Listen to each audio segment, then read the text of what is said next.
Assalamualaikum, salam sejahtera dan selamat kembali semula ke channel Abang. Terima kasih sangat-sangat sudi nak dengarkan cerita yang Abang nak sampaikan hari ini. Hari ini Abang nak sampaikan dua cerita. Satu ceritanya adalah berkenaan dengan cerita Abang sendiri yang waktu sehari yang lepas Abang nak ceritakan. Tapi cerita tu terpotong setengah dan Abang mendapat kecaman. Tapi bukan kecaman lah, cuma minta diceritakan. Bang, jangan cerita separuh-separuh bang. Dia kata macam kalau kita waktu makan tiba-tiba terberhenti, rasa macam tak sedap pula kan. Jadi abang akan ceritakan nanti. Jadi sebelum kita mulakan cerita, marilah kita sama-sama berdoa kepada Allah Ta'ala. Semoga Allah panjangkan umur, murahkan rezeki, berikan kesihatan yang baik untuk kita semua dan permudahkan segala urusan kita dunia dan di akhirat. Dan semoga Allah memberikan syurga buat mak ayah kita, juga memberikan keamanan untuk kita satu dunia. Jadi tanpa membuang masa lagi, abang akan mulakan cerita kali ini dengan A'udzubillahi minasyaitonirrajim. Bismillahirrahmanirrahim. Allahumma salli ala Sayyidina Muhammad wa ala ali Sayyidina Muhammad. Kalau tak silap abang, waktu abang rakamkan cerita Nenekku Sayang, waktu hari Jumaat yang lepas kan, tayangannya sebenarnya abang bukanlah rakamkan pada hari Jumaat, tapi abang rakamkan pada Khamis malam Jumaat. Esoknya hari Jumaat abang rakamlah.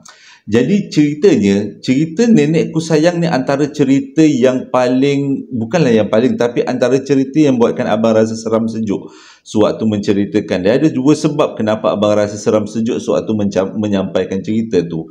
Yang pertama ialah pada hari tu semua budak rumah abang tak ada. Jadi dengan kata lain, abang sorang-sorang pada malam tu dekat rumah. Tapi disebabkan abang dah lama duduk rumah ni, walaupun rumah ni kedudukannya berhadapan dengan kubur antarabangsa, ada kubur Cina, India, Melayu, ada kubur Bahai dan juga ada rumah pembakaran. Tapi tidaklah membuatkan abang begitu takut setiap kali sampaikan cerita, sebab abang yakin segalanya ditentukan oleh Allah Ta'ala. Kita tak boleh nak rasa takut sangat. Jangan risau, hari ni dalam studio abang ada budak rumah abang tolong temankan, walaupun kowe dah bertukar jadi merah. Jadi sewaktu abang baca cerita Nenekku Sayang tu, cerita tu memang betul-betul menyentuh hati. Pada masa yang sama, cerita tu memang menyeramkan. Terutama adegan sewaktu nenek tu datang selepas pengkebumian, yang menyebabkan Makcik Hawa begitu takut dan mendapatkan rawatan dengan seorang alim di kampungnya di Muar, iaitu Haji Atan. Itu kalau tak silap abang lah. Jadi sewaktu abang menceritakan kisah tu, kau mainlah sedap cerita, naik turun dia punya ton suara naik turun, beria-ria ceritanya. Tiba-tiba abang dengar sesuatu yang janggal, bunyi macam suara orang. Pelik. Abang mungkin fikir pada waktu tu suara tu datang daripada rumah sebelah. Sebab abang kan duduk rumah teres kan, jadi dinding, antara dinding dengan dinding tu bertemu kan. Kita boleh dengar apa yang jiran sebelah selalunya cakap, sebab dinding tu taklah begitu tebal sangat. Jadi sewaktu abang bercerita tu dengar macam ada suara. Disebabkan tu, kalau perasan, di hujung-hujung cerita Nenekku Sayang tu, abang banyak bercerita secara cepat untuk habiskan cerita. Bukannya sebabnya abang disebabkan abang rasa dengar suara tu lah, abang rasa macam tak sedap hati. Dan sebenarnya di hujung-hujung cerita Nenekku Sayang tu ada beberapa bahagian yang abang terpotong secara tidak sengaja. Sebabnya kita dah rasa tak selesa, ketakutan, dan terfikir mana datangnya suara tu. Bila dah habis buat rakaman, ni betul-betul dah habis, abang pun habis rakaman tu, tidak pula ada orang, suara yang tadi dia berkumandang tak pula ada, senyap pula. Jadi habis-habis kemas studio tu untuk masuk tidur, tiba-tiba abang dengar sekali lagi suara orang tu. Dan kali ni suaranya bukan seorang, tapi suaranya ramai. Bila abang perhati dengar betul-betul, ini daripada rumah ni, rumah aku sendiri ni. Mana datangnya suara tu? Tak, budak-budak ni tak ada dekat rumah, ataupun budak-budak ni ada balik, dah balik, yang daripada kursus tu kan, mungkin dia dah balik tapi abang tak perasan. Dia bawa masuk kereta dekat dalam garaj, dalam tempat letak kereta, abang tak perasan, mungkinlah. Jadi sewaktu abang kemas tu, abang biarkanlah bunyi suara orang tu macam seolah-olah bercakap, ada kalanya macam suara menyanyi. Jadi abang rasa tak adalah takut sangat, sebab dalam otak kita sama ada jiran ataupun budak rumah kita yang balik. Jadi abang teruskan kemas sampailah lebih kurang pukul 2 pagi, habis kemas semua, abang pun dah siap-siap nak masuk tidur. Sewaktu abang siap-siap nak masuk tidur ni lah abang perasan sesuatu yang itu bukanlah budak rumah abang. Sebabnya bunyi suara yang abang dengar tu bukan bunyi yang datangnya daripada mulut orang melalui percakapan, perbualan, tapi datangnya daripada TV. Sebab ada bunyi music background, ada bunyi macam bunyi TV. Jadi abang fikir mungkin jiran kot yang tengok TV. Jadi abang tak perasan yang dia menyalakan TV sewaktu abang tengah buat rakaman. Untuk memastikan benda tu betul-betul datang daripada jiran, jadi abang pun letaklah telinga, tu teruk sikit lah bunyi perangai ni kan, sebab dah takut kan. Kita letaklah telinga kita ni dekat dinding jiran sebelah menyebelah. Tak ada pula bunyi yang datangnya daripada jiran.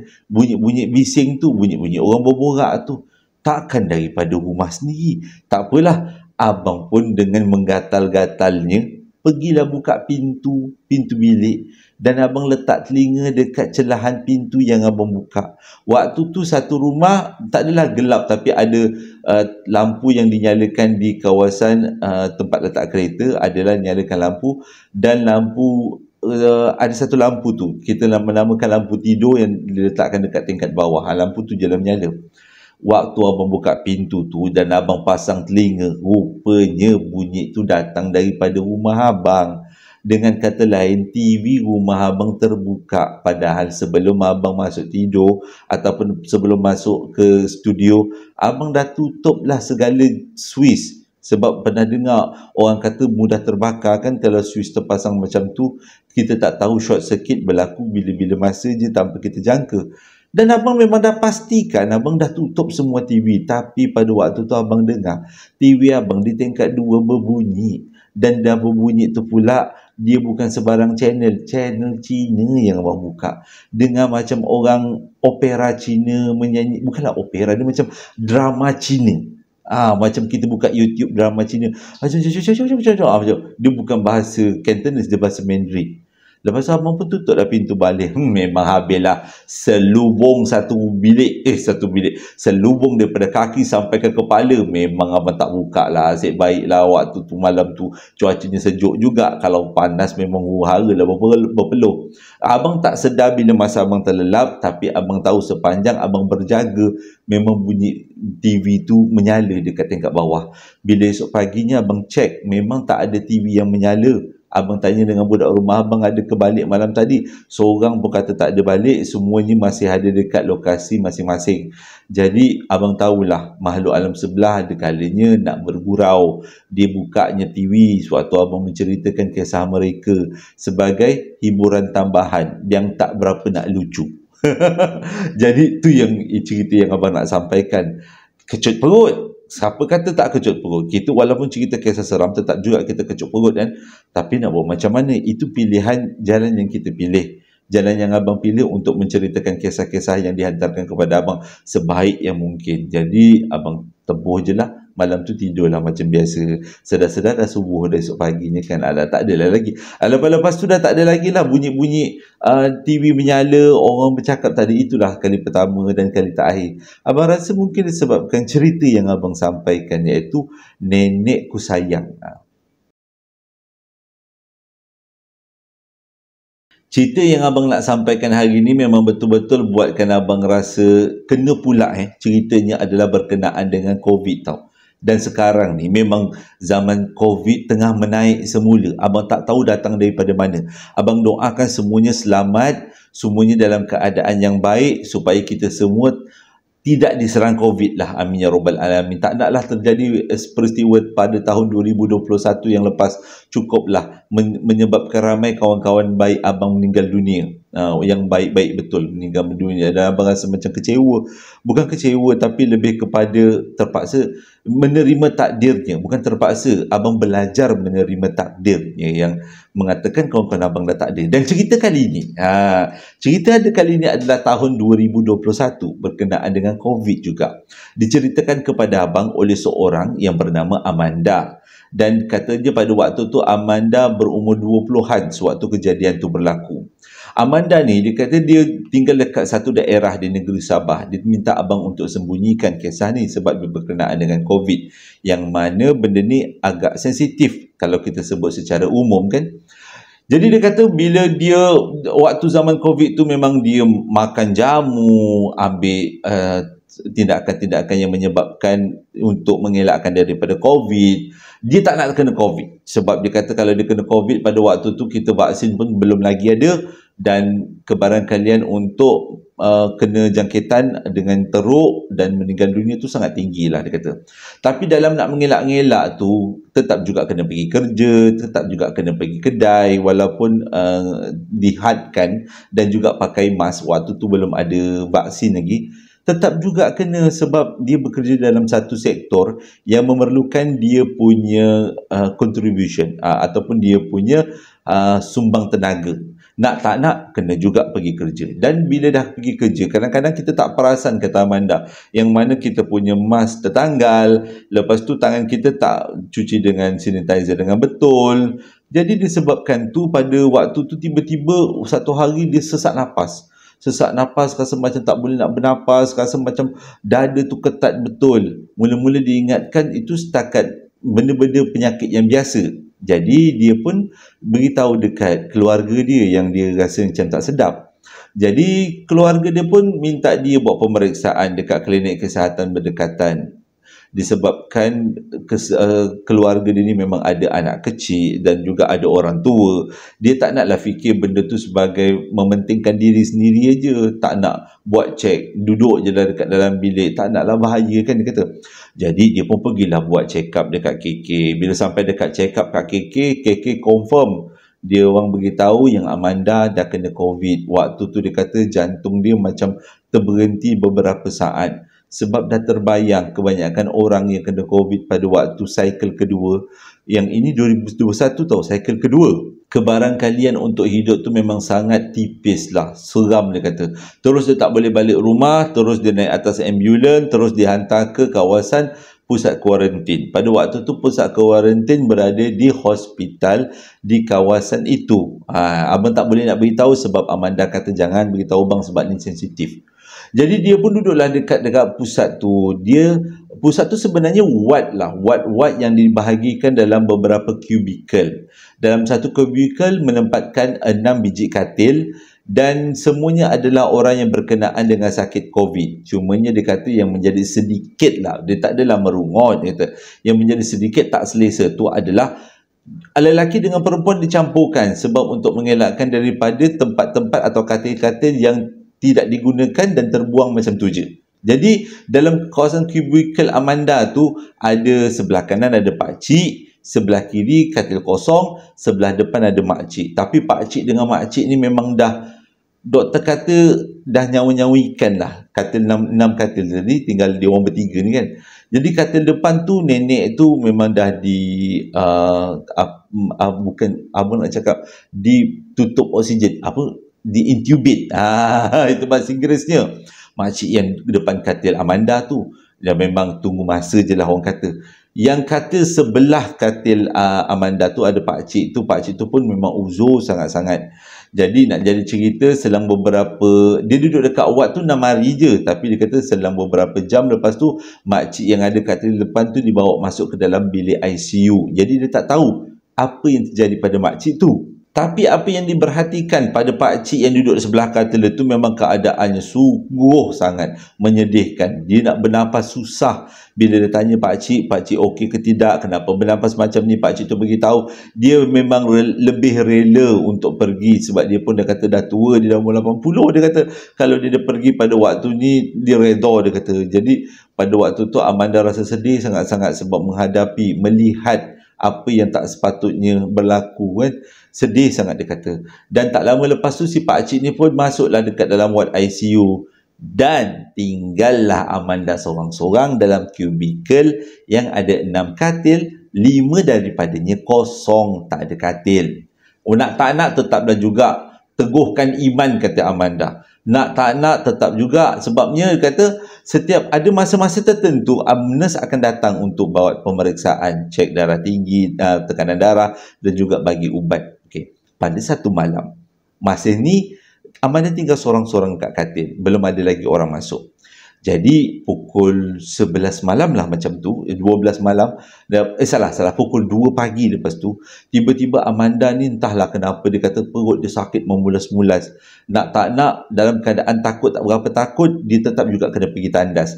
Kalaulah dalam cubicle tu ada orang lain, dia boleh minta tolong temankan. Macam itulah sebab, tapi disebabkan dalam cubicle tu memang tak ada orang lain. Jadi nak tak nak dia kena pergi tandas sorang-sorang. Dia pun berjalanlah dekat tandas. Dia kata tandas dekat kawasan ward tu memang menyedihkan. Bukan tak bersih, tapi dia punya lampu terkelip-kelip. Dah lah terkelip suram pula tu. Lampu dia macam agak nyaman je, yang antara nampak dengan tak nampak je lampu. Jadi Amanda pun pergilah masuk kat dalam tandas, buanglah hajat apa yang patut. Selepas tu Amanda keluar daripada tandas.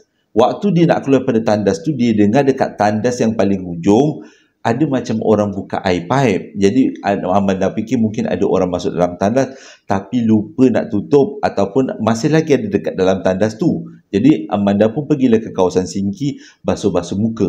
Waktu dia tengah basuh-basuh muka tu, dia tiba-tiba terdengar ada bunyi siulan datangnya daripada tandas yang paling hujung.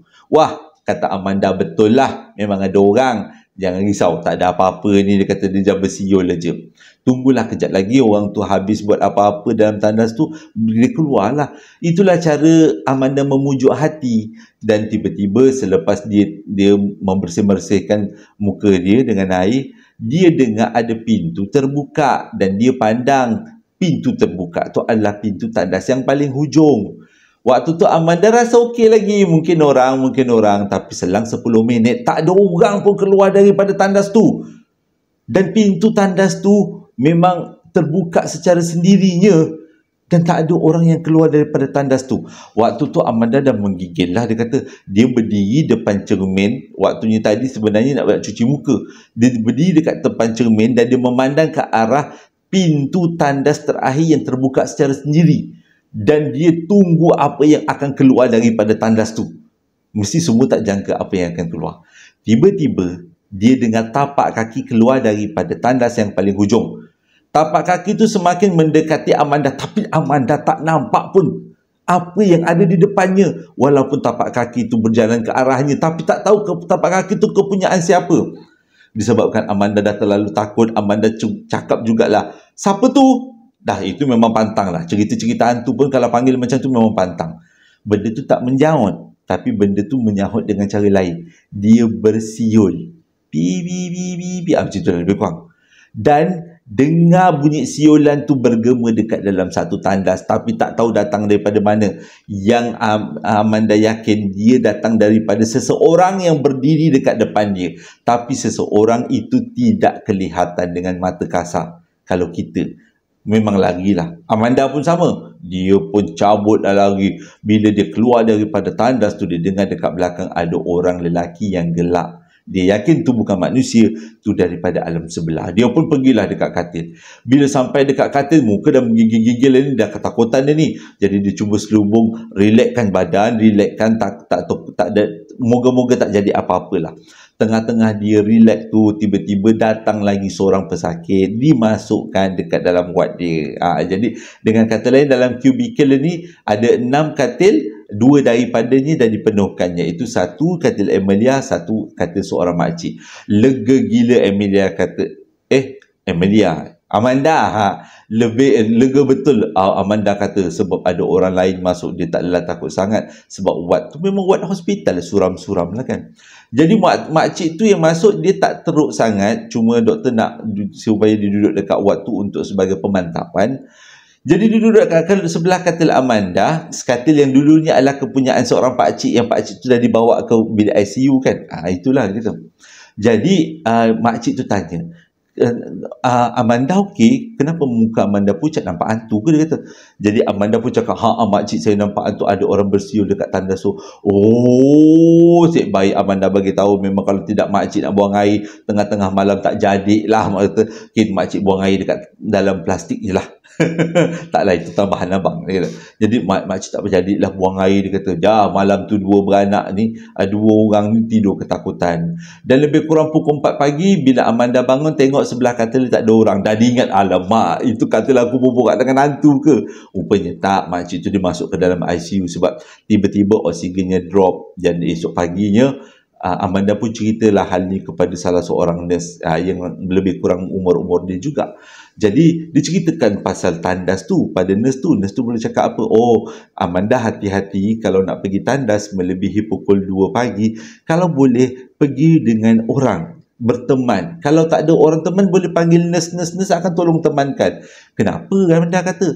Rupanya nurse tu cakap dekat tandas yang paling ujung tu ramai orang dah kena kacau. Bunyi siulan, lepas tu bunyi tapak kaki, tapi tak tahu nampak orangnya yang mana. Sebab orang tu adalah bukan berasal daripada alam kita, asalnya daripada alam sebelah, alam yang kita tak nampak dengan mata. Oh, waktu tu O-nya si Amanda ni panjang. Oh.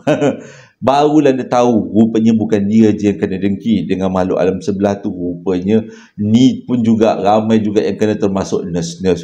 Tapi tetap juga dia kata sejak daripada tu dia kalau nak pergi tandas, dia pergi heret lah mana-mana nurse. Nak heret orang lain kena COVID. Bila kena COVID kan kita punya keadaan badan ni tak berapa nak fit sangat kan. Habislah dia ajaklah nurse-nurse tu pergi tandas. Sejak daripada tu tak ada lagi gangguan datang daripada tandas. Cerita tu tak berhenti kat takat itu je, ada sambungannya. Iaitu pada malam keempat Amanda duduk dekat hospital tu. Masih lagi Amanda sorang-sorang sebab makcik yang patutnya duduk dekat katil pakcik tu, dia dah masuk dekat dalam ward ICU. Dia punya oksigen drop. Tak tahu apa jadi. Amanda sorang-sorang lah dekat dalam ward cubicle yang ada 6 katil tu. Okay.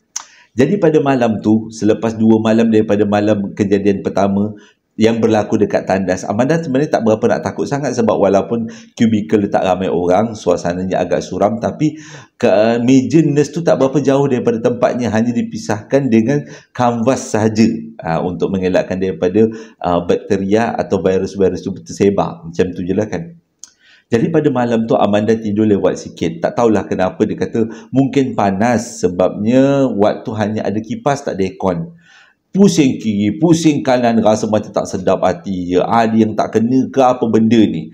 Jadi lebih kurang pukul 11 malam, Amanda dah tertidur lah. Dia pun tak sedar apa-apa yang terjadi. Tiba-tiba dia tengah-tengah tidur tu, dia terdengar orang menangis.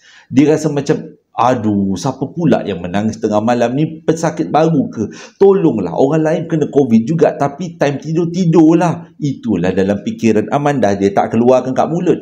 Takut kalau keluar kat mulut kan jadi macam lain pula ceritanya lah. Macam nak menghina, macam nak marah ke. Jadi Amanda pun diam je lah. Bunyi suara orang menangis tu mula-mula slow, tapi makin lama makin kuat. Agaknya daripada jadi macam tu lah. Abang bayangkan keadaannya. Sampaikan Amanda terbangun daripada tidur sebab dia dengan harapan dia nak marah dengan siapa yang menangis tu. Dan selepas dia bangun, dia tengok dekat katil yang bukan makcik tu duduk. Ingat tak katil pertama yang belah kiri tu kan, yang makcik tu dah memang dah sedia ada kosongan. Jadi dah bunyi tangisan tu datang daripada katil tu. Hui, dah lah tak nampak orang. Bunyi orang menangis pula mendayu-dayu. Macam sakit lah. Bunyi nangis tu bunyi sakit. Amanda pun memang tak tangguh-tangguh. Dia selubung selalu satu badan dia dengan selimut. Bila dah selubung dengan selimut, menggigil-gigil, dia baca selawat Nabi. Dan benda tu yang bagusnya, bunyi tangisan tu ada dekat katil tu aja. Dia tak bergerak ke tempat lain. Lega jugalah kata Amanda. Dan tak tahulah bila dia tertidur. Dan bila sedar-sedar pukul 5 pagi, nurse kejutkan dia. Nurse lah marah.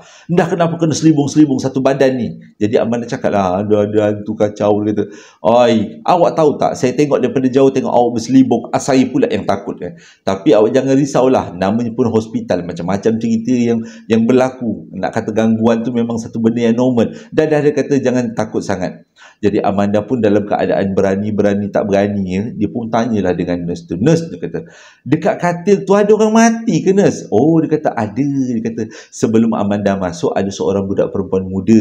Dia menangis-nangis setiap kali doktor nak bagi rawatan sebab dia kata dia terlalu amat sakit. dia punya dada seperti dicakar, nafas dia seperti ditutup dengan bantal, hidung dia ditutup dengan bantal, tercungap-cungap sampaikan dia menangis setiap malam, kata nurse cerita. Nurse yang cerita ni, dia menangis setiap malam sebab katanya dengan cara menangis dah dapat mengurangkan rasa sakit. Dan tak lama lepas tu budak tu dimasukkan ke ICU. Tak silap salah. Budak tu meninggal dekat katil tu juga. Bukan dimasukkan ke ICU. Budak tu meninggal dekat katil tu. Dan setiap malam, memang ada malam-malam tertentu, nurse akan dengar ada orang menangis. Tapi kebanyakan pesakit dia kata tak pernah dengar. Tak tahulah kenapa pada kali ni Amanda boleh dengar bunyi orang menangis tu. Selalunya nurse yang dengar.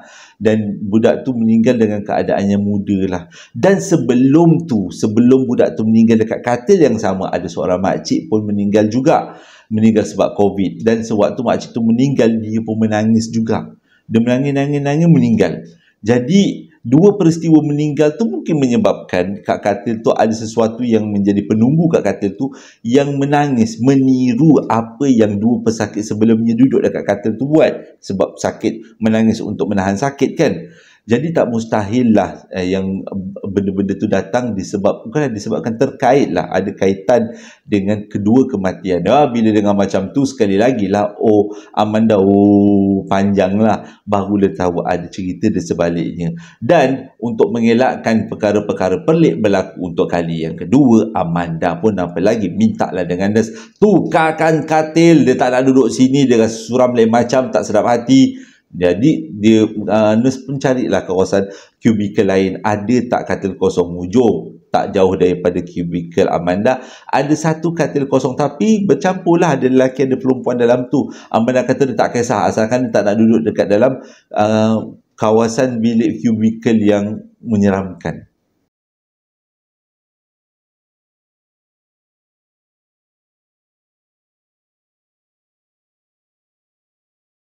Terima kasih sangat-sangat sudah dengarkan cerita yang abang sampaikan. Moga-moga ceritanya menjadi iktibar pengajaran. Pengalaman abang sendiri, selalunya abang ceritakan dekat dalam YouTube orang lain kan, tapi kali ni abang cerita dalam YouTube abang sendiri. Tujuannya untuk jadi kenangan. Jadi sebelum abang tamatkan cerita, ada satu ucapan. Ini satu ucapan je. Ucapan hari jadi nak abang sampaikan.